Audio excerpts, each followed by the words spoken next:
행동학적으로 잘못되는 아이들 있잖아요. 그런 아이들의 대부분이 뭐냐면 보호자분들이 오히려 오버해서 그렇게 되는 경우들도 있다는 거예요. 오버해서. I just need a little bit more of your love.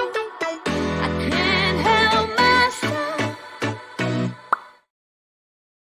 박은주님, 5개월 믹스견입니다. 다른 강아지가 짖거나 입질을 해도 같이 짖지도 않고 도망도 안 가요. 무서워하는 것 같긴 한데 집에서는 짖거나 깨물깨물도 하는데 왜 밖에서는 도망가지 않을까요? 아, 네. 5개월이면 아직 그런 사회성에 대한 것들이 조금 덜 교육이 되었을 가능성도 있을 것 같고요. 무서워하는 거는 같다라고 하셨는데 그런 증상들이 어떤 건지를 알 필요가 있습니다. 예를 들어서 짖지도 않고 입질도 안 하고 도망도 안 가는데 근데 어떻게 무서워한다는 걸 아셨을까요? 예를 들면 보호자 옆으로 이렇게 숨나요? 아니면 바닥에 배를 딱 깔고 뭐 부들부들 떠나요? 만약에 그런 증상들이 있는 거라면 그렇게 하면서 얘가 사회성을 배우는 겁니다. 무슨 말이냐? 짖지도 않고 입질도 안 하고 도망도 안 가고 가만히 서 있고 무감각하고 보호자분이 보셨을 때 무서워하는 것 같지도 않다. 그렇다면 이거는 조금 문제예요. 그쵸? 그러면은 예를 들어서 얘는 자연 환경에서의 본인의 어떤 위험한 상황이라든가 이런 것들에 대한 인식 자체를 못하고 있을 수도 있는 거거든요. 단순히 어떤 성격상의 문제라기보다는 뇌신경계의 문제가 있을 수도 있다라는 겁니다. 근데 보호자분이 보셨을 때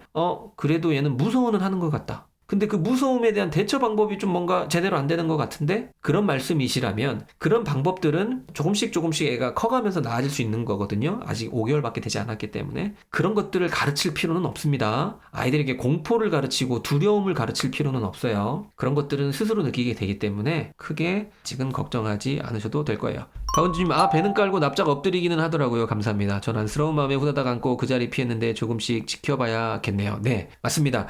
우리가 어린 강아지들을 뭔가 사회화를 시킬 때 있죠. 사회화는 크게 두 가지로 보면 됩니다. 첫 번째는 사람과 살기 때문에 해야 되는 사회화들이 있죠. 무슨 말이에요? 우리 사람과의 관계, 공공장소에 갔을 때 뭐 이런 등등등 것들이 있잖아요. 그다음 두 번째는 자연과의 사회화. 즉 숲에 가서 냄새를 맡는다든가 다른 강아지 냄새를 맡는다든가 이런 것들이 있잖아요. 자, 첫 번째 사회화는 우리가 어릴 때부터 좀 적극적으로 가르치실 필요가 있습니다. 예를 들어 뭐 기다려 아니면 뭐 캔넬에 들어가게끔 하는 교육이라든가 산책하는 훈련이라든가 목줄 차는 방법 이런 거 등등등은 우리가 좀 어릴 때부터 집 안에서부터 시작을 해서 서서히 밖으로 나가는 단계들을 거치는 게 맞습니다. 근데 두 번째 아까 후자 부분 있죠. 자연에서 느끼는 사회화들, 즉 다른 강아지하고의 관계, 얘네들이 냄새를 맡는 것들, 그다음에 어디 가서 소리를 듣는 것들, 감촉을 느끼는 것들, 이런 것들은 우리가 가르쳐 주는 게 아니에요. 우리가 가르쳐 줄 수가 없습니다. 왜? 우리에게는 그런 능력이 없으니까요. 우리는 그런 기회만 제공을 해주는 거예요. 예를 들어서 한 번은 모래밭도 한번 밟게 해주고 한 번은 풀밭도 밟게 해주고 요렇게 하는 거예요. 강아지들끼리도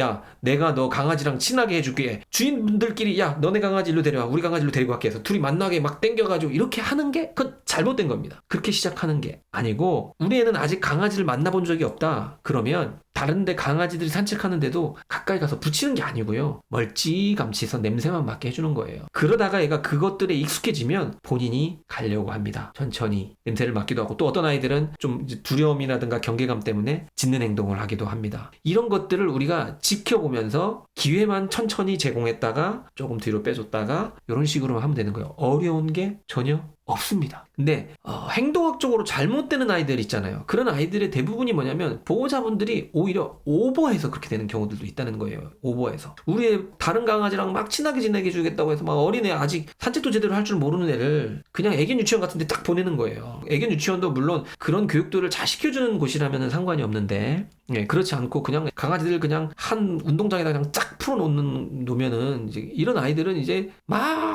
잘 노는 애들 막 있으면 애들 오줌 찔찔찔 사면서 막 구석에 숨고 하거든요. 그때 그렇게 배워버리면 이 아이는 상당히 잘못된 사회와 행동 문제도 나타날 수 있다는 거예요. 그렇다 밤이 찾아오